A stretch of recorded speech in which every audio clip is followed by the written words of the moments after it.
আউযুবিল্লাহি মিনাশ শাইতানির রাজিম বিসমিল্লাহির রহমানির রহিম। হযরত আবু হুরায়রা রাদিয়াল্লাহু তাআলা আনহু বর্ণনা করছেন, হযরত আবু হুরায়রা রাদিয়াল্লাহু তাআলা আনহু বর্ণনা করেন, রাসূল পাক সাল্লাল্লাহু আলাইহি ওয়াসাল্লাম ইরশাদ করিয়াছেন, রাসূল পাক সাল্লাল্লাহু আলাইহি ওয়াসাল্লাম ইরশাদ করিয়াছেন, মুসলিম শরীফের হাদিস।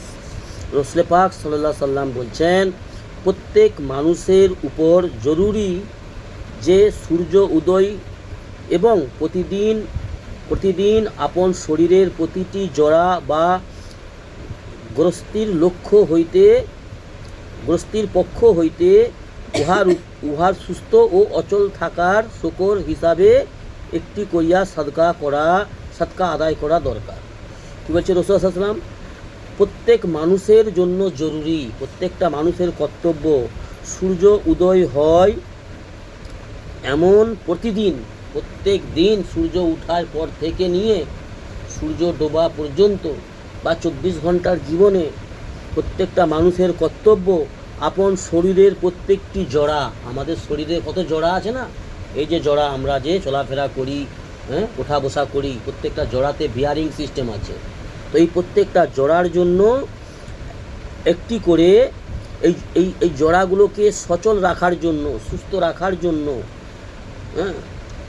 আল্লাহর শুকরিয়া হিসাবে, আল্লাহ পাকের যিনি আমাদেরকে এই জড়াগুলো দিয়েছে, এই সমস্ত নেয়ামত দিয়েছে, তার শুকরিয়া হিসাবে একটি করে সাদকা করা দরকার। সাদকা একটি করে জড়া, প্রত্যেকটা জড়া পিছু, প্রত্যেকটা জড়ার জন্য আল্লাহর কাছে শুকরিয়া আদা করা দরকার। তো এবার সাদকাগুলো কীরকম? এইরকম সাদকা করতে বলছি। সাদকা কীরকম? সাদকাগুলো শুনে নাও ভালো করে। একটি করে সাদকা, প্রত্যেকটা জড়া পিছু একটি করে, প্রত্যেকটা জড়ার জন্য একটি করে সাদকা করা দরকার। কাহাকেও তাহার বাহনের উপর বসাইতে, কাউকে তুমি তোমার বাহন, সাওয়ারি, মোটরসাইকেল, সাইকেল, গাড়িতে হেল্প করে দেওয়া, লিফট দেওয়া। লিফট, একজন কষ্টে হেঁটে যাচ্ছে একটা মানুষ, অচেনা হোক চেনা হোক, বৃদ্ধ মানুষ বা বয়স্ক মানুষ হেঁটে যাচ্ছে কোথাও, আমার গাড়িটা খালি আছে, আমার গাড়িতে কেউ লোড নেই, আমি একা আছি, তো বাবু কোথায় যাবেন? এই জায়গায় যাবো। বাবু যদি আপনি কিছু মনে না করেন তাহলে আমার গাড়িতে বসুন, আমি আপনার যেখানে নামবেন সেখানে নামিয়ে দেবো। এটাও সাদকা। আর বাহনের উপর বসাইয়া সাহায্য করা, এবং সামানপত্র কারো যদি ভারী হয় তার সামানপত্রকে একটু নিয়ে বয়ে দেওয়া, বুঝে আসছে? এটাও সাদকা।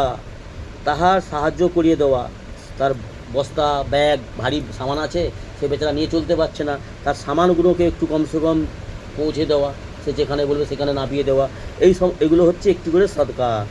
ভালো কথা বলা মানুষকে, এই যে তোমাদেরকে কথাগুলো বলছি, ভালো কথা বলা, ভালো যুক্তি দেওয়া। দুনিয়ার ভালো নয়, টাকা পয়সা, দুনিয়ার চর্চা, এগুলো ভালো নয়, এগুলো ঠিক আছে, দরকার আছে, ভালো বুদ্ধি দেওয়া দুনিয়ার ব্যাপারে, কিন্তু দুনিয়ার নেশা ধরিয়ে দেওয়াটা সাদকা নয়।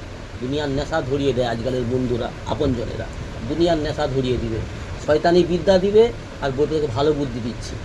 শয়তানি বুদ্ধি দিবে, কী করে তোমার ঘরে সংসারে আগুন লেগে যাবে সেরকম বুদ্ধি দিচ্ছে, আর তোমাকে বুঝাচ্ছে তোর ভালো বুদ্ধি, তুই এতে ভালো থাকবি। কুটবিদ্যা দিচ্ছে, কুটবুদ্ধি দিচ্ছে, দিয়ে বলছে ভালো বুদ্ধি। এটা নয়। ভালো দিন ইসলামের জ্ঞান শিক্ষা দেওয়া, ভালো কিছু বলা, এটাও হচ্ছে একটি সাদকা। নামাজের জন্য যে কদম উঠানো হয়, নামাজে আদায় করতে যাওয়ার জন্য, আল্লাহর ঘরে যাওয়ার জন্য যে কদম পা উঠানো হয়, এটাও একটি সাদকা। পথ হইতে কষ্টদায়ক জিনিস সরাইয়া দেওয়া একটি সাদকা। পথ হইতে রাস্তায় চলছো, রাস্তায় চলাফেরা করছো, গাড়ি নিয়ে, সাইকেল নিয়ে হেঁটে যাচ্ছ, রাস্তায় হয়তো একটা কাঁচ ভাঙা, ইট ভাঙা, পেরেক পড়ে আছে, বড় একটা আদলা ইটের টুকরা পড়ে আছে, সেটাকে তুমি চোখে দেখে তুমি সেটাকে কভার করে, অর্থাৎ ডিঙিয়ে চলে গেলে, তুমি চোখে দেখতে পেয়েছো, ডিঙিয়ে চলে গেলে, কিন্তু তোমার পিছনে কেউ আসবে, সে হয়তো তার চোখে আসবে না, সেটা হয়তো সে অন্য ধ্যানে থাকবে বা অন্য মনস্ক থাকবে, বা সে হয়তো চোখে দেখতে ভালোভাবে লক্ষ্য করলো না, তার পায়ে হয়তো কাঁচ ভাঙায় পা কেটে গেল, পেরেকে গাঁথা হয়ে গেল। তো ওই জিনিসটাকে যাতে করে অন্য কারো ক্ষতি না হয়ে যায়, সেটাকে সরিয়ে এমন জায়গায় সরিয়ে দেওয়া, এমন জায়গায় তাকে সরিয়ে ফেলে দেওয়া যাতে করে তার দ্বারাই ক্ষতি না হয়, এটাও সাদকা। কথা বুঝে আসছে? তারপরে গরিবদের বিভিন্ন রকমের সাদকার রূপ আছে, এই সমস্তগুলো জানা আমাদের আর মানা। জানাও জরুরি আর মানাও জরুরি। তাহলে আমাদের দিন ইসলাম হচ্ছে অতি সহজ বিষয়, অতি সুন্দর বিষয়, কিন্তু আমরা না জানার চেষ্টা করি না মানার চেষ্টা করি। আর আমরা দুনিয়া জানতে পছন্দ করি, দুনিয়ার কঠিন কাজকেও আমরা সহজ মনে করি, দুনিয়ার কঠিন কষ্টের কাজকেও আমরা সহজ মনে করে আমরা করি।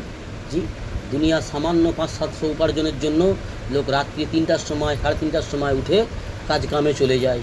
সামান্য কিছুর জন্য লোক, দুনিয়ার স্বার্থের জন্য লোক কি রোদ কি বৃষ্টি কি রাত সব ত্যাগ করে, কিন্তু দিন ইসলামের কাজকে আমরা বোঝা মনে করে ফেলেছি, যার জন্য আজ মুসলমান সমাজে বিভিন্ন রকমের আল্লাহর আযাব নেমে এসেছে।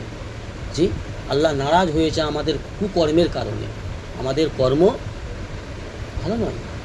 তো আমাদেরকে চেষ্টা করতে হবে আমাদের কর্ম ভালো করা, যেই পথে আল্লাহর রাজি, যেই পথে আল্লাহর রসূল সাল্লাল্লাহু আলাইহি ওয়াসাল্লাম খুশি হবে, সন্তুষ্ট হবে, যেই পথে আমার মঙ্গল হবে, আমার সংসার ভালো হবে, আমার সংসারে শান্তি অবতীর্ণ হবে, আল্লাহর রহমত অবতীর্ণ হবে, সেই পথে আমাদেরকে চলার চিন্তা ভাবনা এবং সেই পথকে জানা আর মানা, এটা আমাদের জন্য কর্তব্য। বুঝে আসছে? আল্লাহ আমাদের তৌফিক দান করুন। আর যেই পথে শয়তান খুশি হবে, আল্লাহ নারাজ হবে, সেই পথ থেকে আমাদেরকে বাঁচতে হবে, চেষ্টা করতে হবে। আল্লাহ আমাদেরকে বাঁচার তৌফিক দেবেন। চেষ্টা যে করে কামিয়াব সেই হয়, আল্লাহ তাকেই কামিয়াব করেন। আল্লাহ আমাদের দিন ইসলাম বুঝার এবং মেনে চলার তৌফিক দান করুন জীবনের শেষ মুহূর্ত পর্যন্ত। ইসলাম মেনে চলতে হবে মৃত্যুর আগে মুহূর্ত পর্যন্ত। সুবিধা মতন চলবে না, যেটা সহলিয়ত মনে হবে, যেটা সহজ মনে হবে, যেটা আমার ভালো লাগবে সেটা মানব, আর যেটা ভালো লাগেনি, বুঝে আসেনি, যেটাতে কঠিন কষ্ট হবে সেটা করব নি, সেটা মানতে পারবো নি, মানবো নি, এরকম ইসলাম এটা নয়। ইসলাম হচ্ছে পাবন্দি, বুঝে আসুক না আসুক বেশি বেশি মানার চেষ্টা করতে হবে। আল্লাহ আমাদের তৌফিক দান করুন। আল্লাহুম্মা আমিন। সুবহানাল্লাহি ওয়া বিহামদিহি, সুবহানাকাল্লাহুম্মা ওয়া বিহামদিকা, নাস্তাগফিরুকা ওয়া নাতুবু ইলাইক। সুবহানা রাব্বিকা রাব্বিল ইজ্জাতি আম্মা ইয়াসিফুন ওয়া সালামুন আলাল মুরসালিন, আলহামদুলিল্লাহি রাব্বিল আলামিন।